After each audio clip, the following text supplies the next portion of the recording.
This is Profit from the Inside with Joel Block.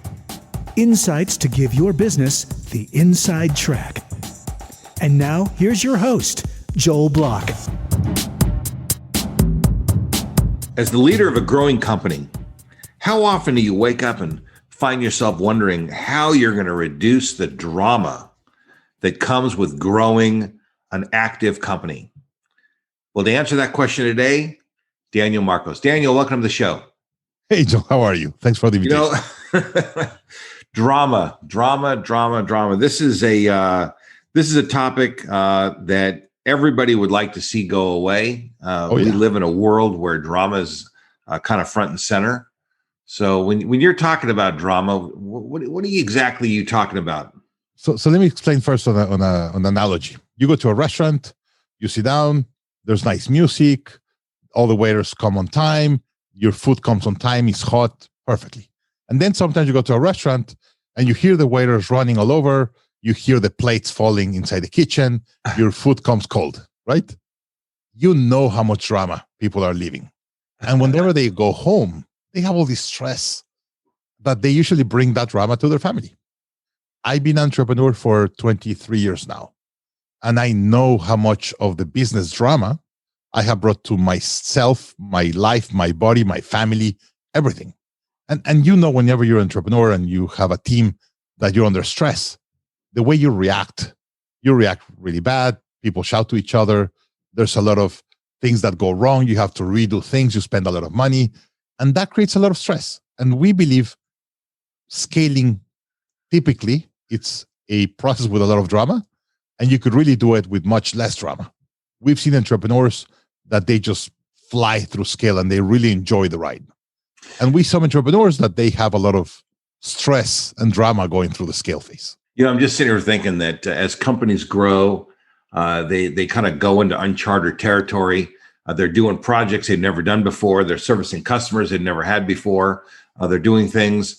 And I can just imagine that the people are bumping into each other. They are getting stressed and upset that they don't exactly know what to do because it's not a habit, it's not a pattern, whatever it is. So what can, if companies are growing and they're experiencing this sort of thing, what exactly should companies be doing to reduce or eliminate these frustrations? So first, you need to know what to do. And here the other day I was interviewing a potential coach to coach me, and when we're begin to start the conversation, he said, "Hey, let me ask just one question before you ask about me." And I was like, "What do you want to know?" And the guy said, "Is this your first company?" And I said, "No, it's my third." And the guy said, "Okay, great." And I was like, whoa, wait, why do you ask the question? And the coach said, "I don't work with entrepreneurs for the first time. They just don't know what they don't know. If you've been in the road for 2 or 3 times, you know what you don't know." That's a really good point. But let's say that this is your first rodeo. Okay, so it's your first rodeo. It is your first time. Then and you're learning and doing a lot of things. What's stake? Like you're learning how to fly the plane while you're flying the plane, right? While you're flying the plane, and that creates a lot of stress, creates a lot of drama. You make a lot of mistakes. Especially for the passengers, the employees, who really are the ones that are kind of at risk. And your families. You can imagine how many times I've had coaching calls with the spouse or the partner crying and having a lot of stress. It happens all the time. I've been sent to talk to the grandma because the business was done by the grandfather, then inherited to the kids, let's say, and then to the third generation. And there's so much drama on the third generation, I need to go and talk with grandma to make sure I could start reducing drama. I've been a coach for 13 years, and I've seen a lot of really bad drama in family business. And sometimes you have to fix it there. But beside being a coach, I mean, you spent some time in the venture capital business like where I am, and you raised close to $100 million, I believe, right? That's correct. In all my business, I've raised over 100 million. Yeah. And by the way, the drama between the entrepreneur and the investors, it's really high sometimes. Indeed, I've been hired 2 or 3 times that a private equity or a venture capital fund is going to put some money in a company and said, "Hey, here's $20 million on investment. We're going to give you $20 million and $300,000 more." And those 300 has the name of Daniel Marcos. if you don't get coached by him for the next 2 years, we don't put the money. Yeah, and I have to go in. Let's explain that, because let's unpack that a little bit. So let's talk about that. So first is you need to have mentors or people that really know what's next. You really have to have people that have been there and could coach you and guide you on what to do. And then second, and most importantly, you have to implement systems and procedures that work. We've seen entrepreneurs that they're very heavily invested in building a company, and they take the time to get the right core values, get the BHAG, get all the messaging right. And there's some that are just scrambling and trying to kind of catch up. Some people really put systems on how to have a communication system, something that I've learned with Vern, my mentor, how to have a rhythm of communication, how to negotiate KPIs with your team members every quarter, how to report them, have dashboards, all these kind of things. It takes a lot of time. It's painful to do. They just work at the end of the day. As an example, when the pandemic started in March, my team were between Canada, the US, and Mexico, and we had an employee back then in Argentina, and everyone was really scared. I have a lot of millennials working for me, and this is their first time in the rodeo in a crisis. And I said, first thing I'm going to do, I put 2 daily huddles. One daily huddle, 8:07 a.m. Central Time and 4:47 p.m. Central Time. I was going to go to Zoom for 15 minutes, both times a day, for them to see my face and talk to me twice a day. And today they tell me, Daniel, you can't imagine, we were all in the stress, all these companies shutting down, the economy going 30% down. And I was talking to you, seeing you at your eyes, seeing you smile or being worried. That reduced my stress. That reduced the drama. And I see all my friends. Some of my friends didn't spoke with their boss in 2 or 3 weeks after they went sent home to work. That creates a lot of stress and drama. Just the size of being able to see you. Yeah, let's talk for a couple of minutes about taking money in from the outside. Okay. I have been a recipient of a lot of capital, and I have put in a lot of capital. Employer. Yep. And I frequently tell entrepreneurs, do not take venture capital if you can help it.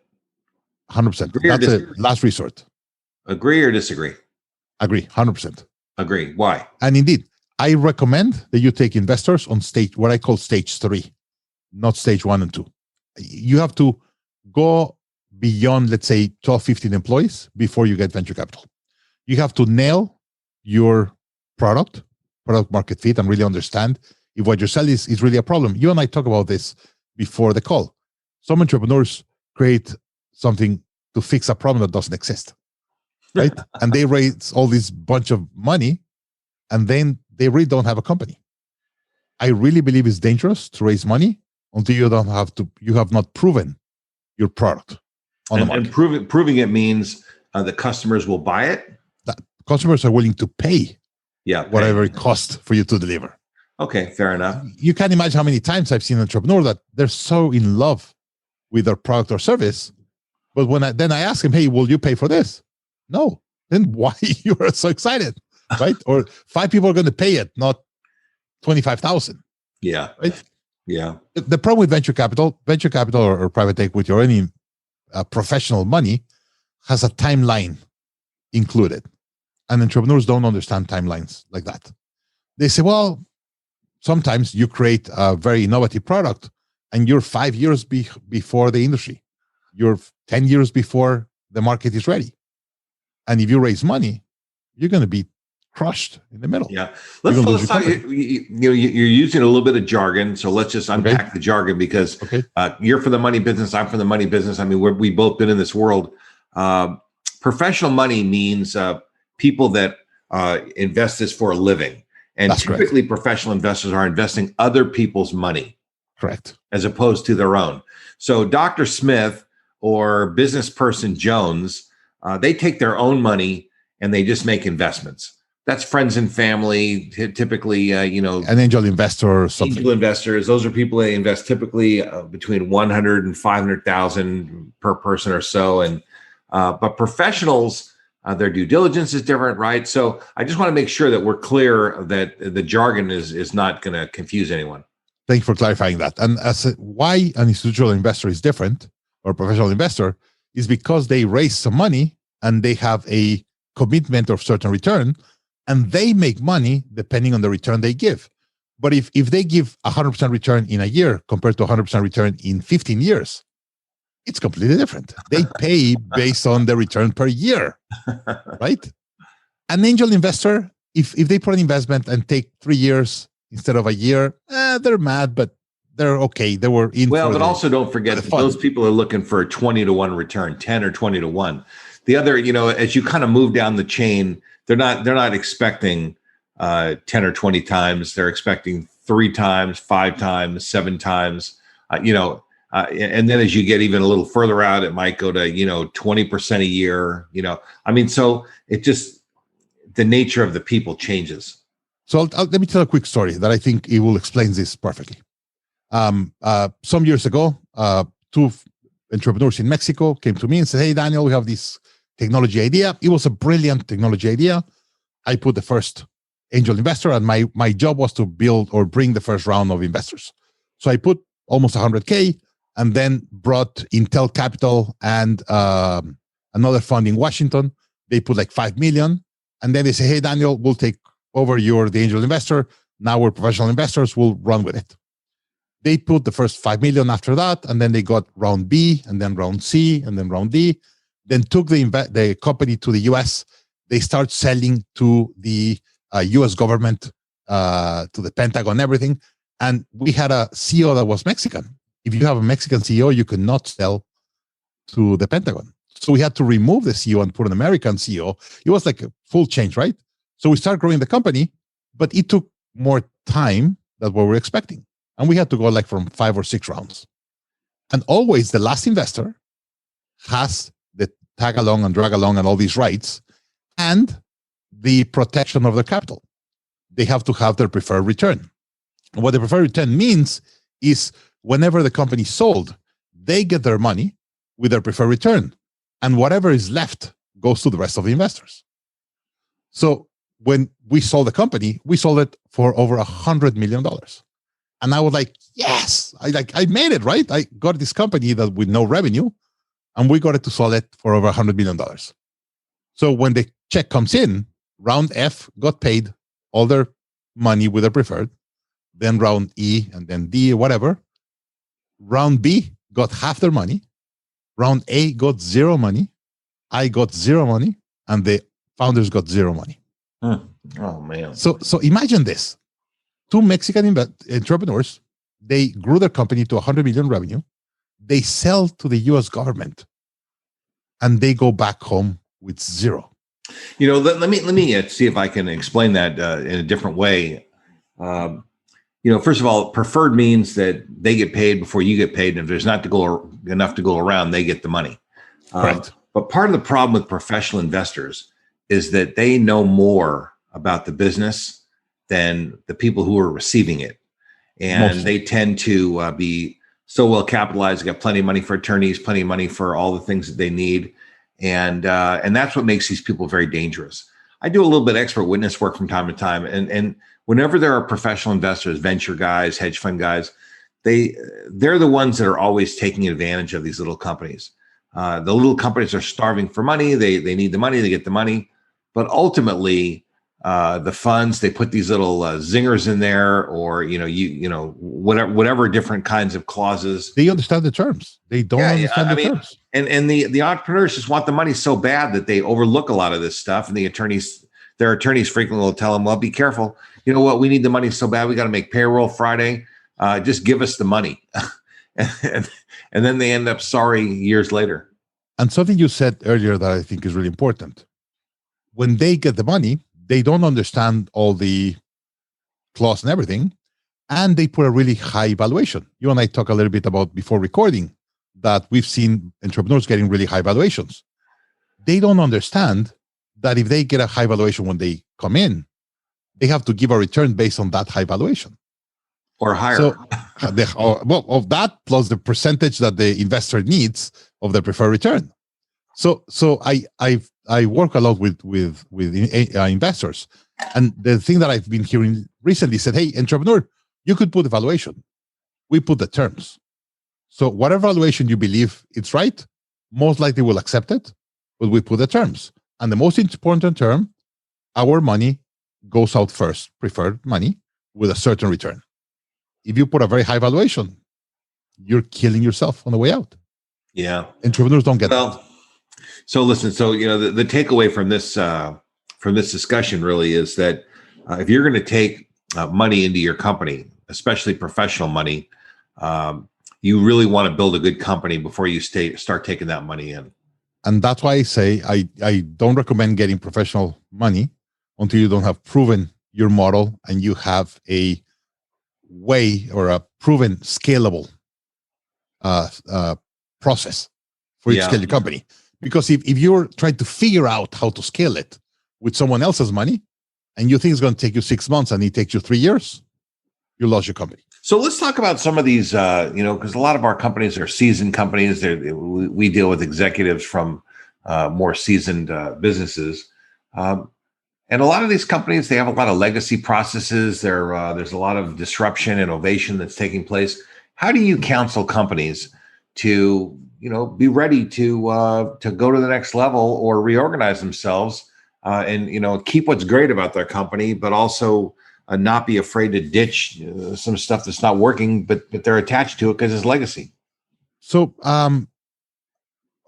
sorry, I'm going to talk about stages. And by the way, if you're okay, I'll give you a link where people could download some slides and some graphics, because what I have this model of how companies grow in stages, and each stage you have a different need. As an example, when you're a human being, we're babies, kids, adolescent, adults. And each stage you have different needs, attention, education, everything. In the company is the same. And the biggest mistakes that I see is entrepreneurs doing the right thing, but in the wrong stage. So what you're telling me now, it's a company that it's a seasoned company, 250 or more employees that are what I call them, they're already in stage 4. They're dominating the industry. And their biggest issue is they get in the comfort zone. They already have good revenue. Everyone has good salaries. They buy their summer home and they go on the weekends and stuff. And you start getting complacent. You start getting in this comfort zone. And that's what kills you. And you have to become the change catalyst as the founder.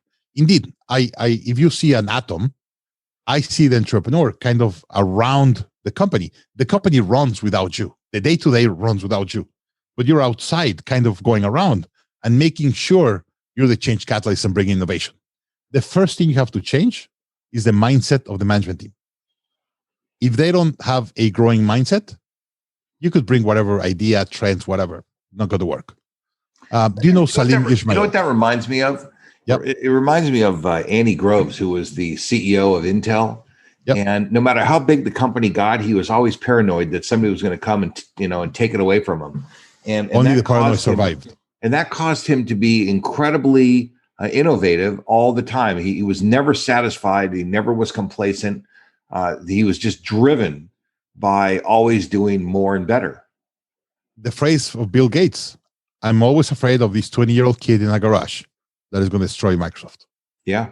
And they think like that all the time. Because Bill Gates was the 20-year-old kid in a garage that decimated IBM, and everybody else. I mean, so, and there is a 20-year-old kid sitting in a garage looking to shoot a torpedo at each and every one of the companies that our listeners work for right this minute. Right this minute, there's somebody sitting there. Or you could do your own. Indeed, in Silicon Valley, there's this thing called black operations. And Apple is the expert on that, and they call it the Pirates of Apple. Apple always has 1 or 2 teams outside of Apple, paid by Apple, for them to do really, really disruptive innovation. And if it doesn't work, they just kill it. But if it works, then they bring it to the mothership and they create a product. What happens with the iPhone? The employees of Apple learned that there was an iPhone going to be released the next day. They knew the day before. Like it took them, 3-5 years, whatever, to develop the iPhone. A lot of employees never heard of it until the day before it was released. A lot of these larger companies, when I raised a bunch of money years ago and I built the stock quotes by fax business that I had, I thought it was brilliant, by the way.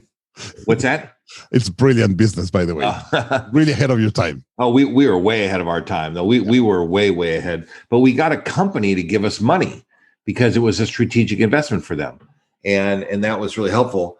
But now strategic investment has been common. Like when I did it, it was like unheard of. No one, I just happened to work it out. But But now it's like Microsoft has an incubator, and they deliberately look for little companies to put money in.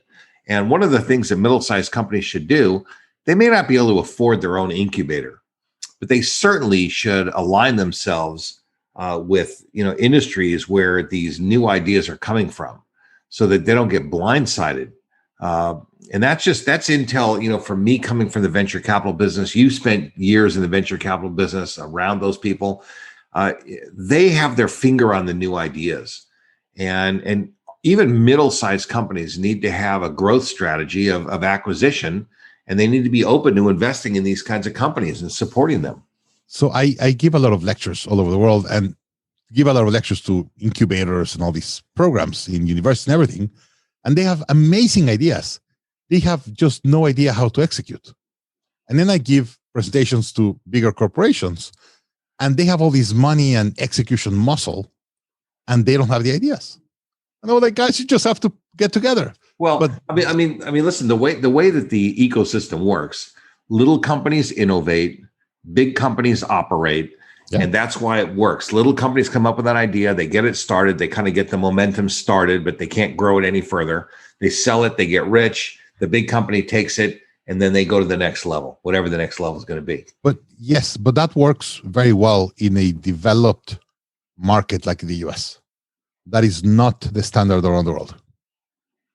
I could tell you that. I like November 2019, I went to India, Sri Lanka, and Bangladesh to give 20 lectures around this. And believe me, they don't have their act together on that. Is that like you discount how easy it is or how structured it is in the US, because it's done for so many years and so well. Well, just because it's organized in the US, it's not easy. And I agree, it's not easy. No matter how structured it is, it still is not. It's not easy. It's not easy to tap into it. You have to be in these networks. Most people are not inside the network. I mean, you're either on the inside or on the outside, and almost everybody's on the outside. So, but the model still works, and you have all the pieces of the puzzle together. And the US is the biggest economy in the world with the most sophisticated capital markets in the world. And that's why it works. We do have the most sophisticated capital markets, but I'll tell you that except for the people who are in the business of the capital markets, very few people outside understand how it works.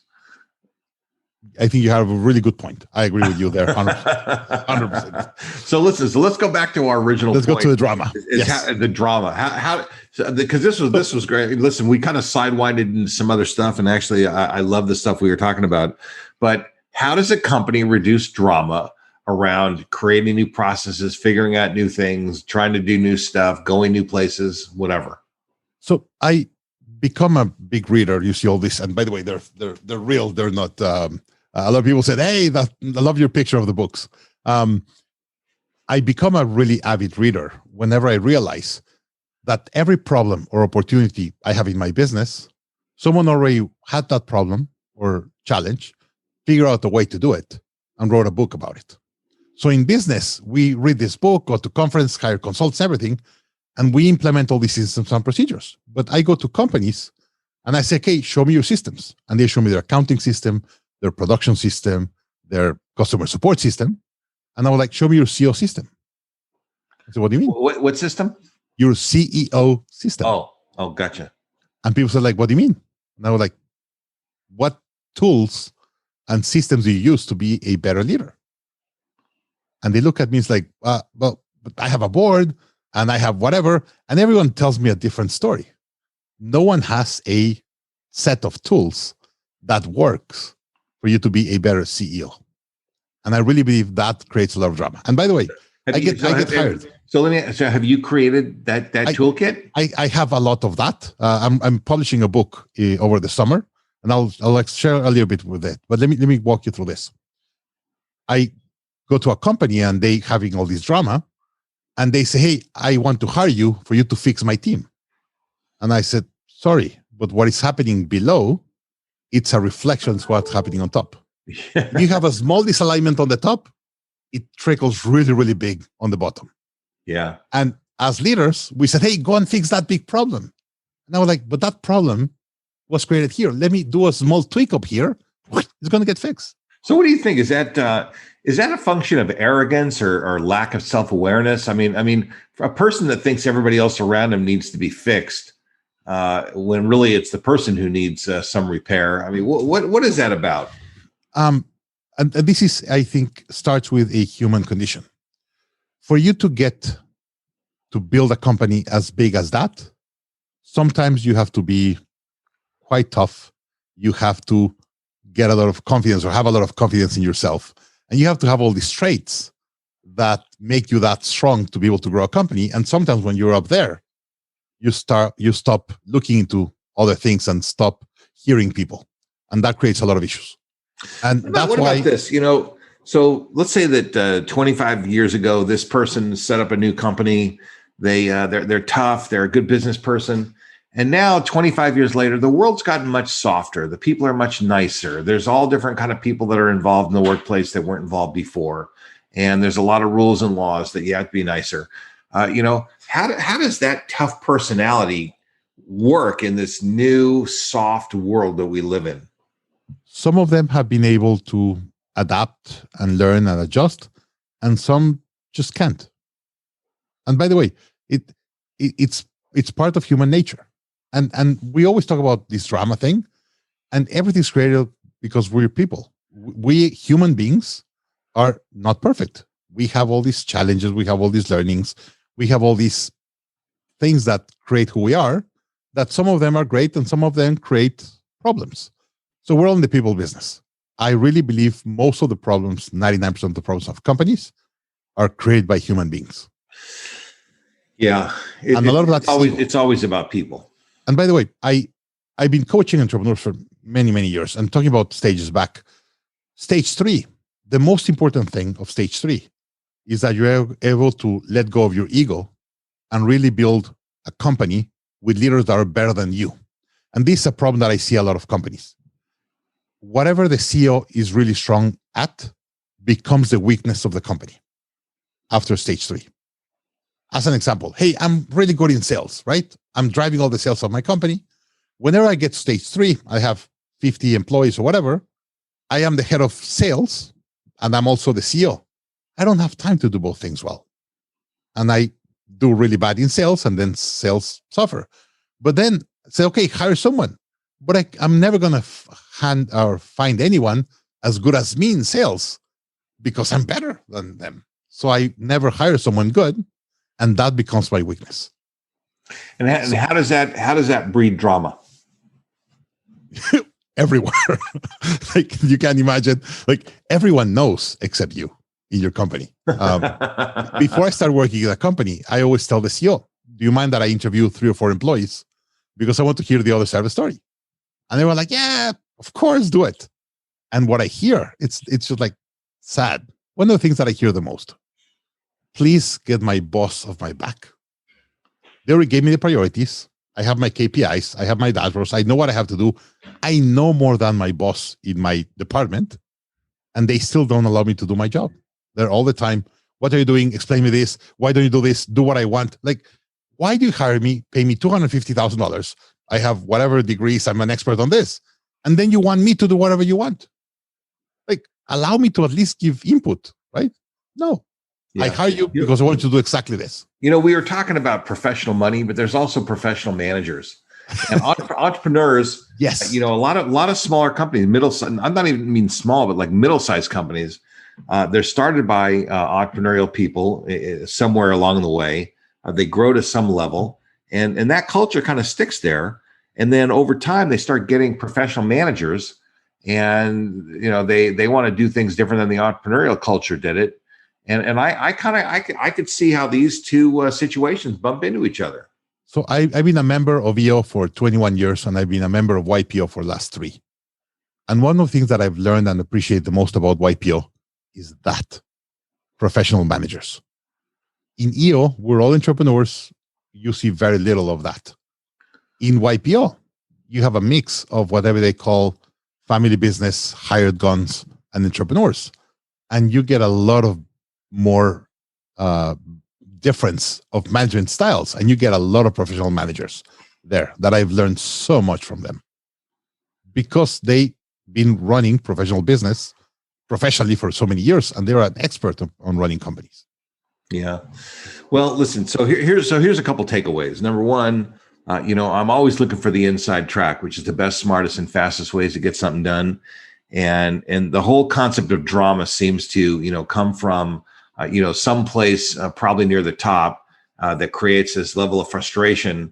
And frequently that person thinks that it's everybody else except for him or herself. And we say it's very lonely at the top. Yeah. And it's always very lonely at the top. Yeah, I think so too. Always near the top. But a little tweak near the top is going to make, a pretty big difference. So I would tell companies that if you're having these kinds of problems, look in the mirror, because the executives probably are causing more of these problems than otherwise. Agree? There's a 100%. Indeed, the first book that kind of gave me a sense of what it was to be a CEO or a CEO system was Scaling Up by Vern Harnish. And when I got that book, he was just like, what? Like, you have to do all of this? And then I began implementing and changed my life. But going to the person, there's a book by the Abringer group called Leadership and Self-Deception. Have you read it? No. I've read it like 8 times, probably, or 9 times in my life. Every time I have a problem with someone, I read the book. And it helps me think and analyze my relationship with that person. And it always comes back. Yeah. Always. It's the emperor is never wearing any clothes, but somebody doesn't want to tell him. And that's just kind of, what the bottom line is. So, I just want to give a shout out to Vern Harnish, who is your business partner in the Growth Institute. Vern is, he's legendary in the venture business, not as a venture capitalist himself, but as a growth expert. And for you to be partners with him is quite extraordinary.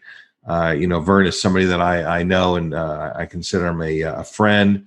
And it's wonderful for you to come on and, for him to have trust in you, you must be somebody special. I'll tell you what. So that's why I wanted you to share your insights, because, your association really is valuable. So listen, Daniel, thank you very much for coming on the show and for sharing your insights. I think this was, we'd probably go on a long time and talk about a whole bunch more stuff, but we need a couple of hours with a beer in the hand. Over a beer would probably be fun. So, and one of these days that will happen. So I'm sure. Thank you very much. I appreciate you sharing with us. Same to you. Thanks for your time. You've been listening to Profit from the Inside with Joel Block. For more insights and to learn more, visit joelblock.com. How about a shout out and a huge thanks to our podcast show producer, David Wolf, and the team at Audivita Studios. Profit from the Inside wouldn't be possible without these wonderful professionals. To learn more or to find out how you can launch and produce your own podcast show, reach out to www.audivita.com. That's AUDIVITA.com.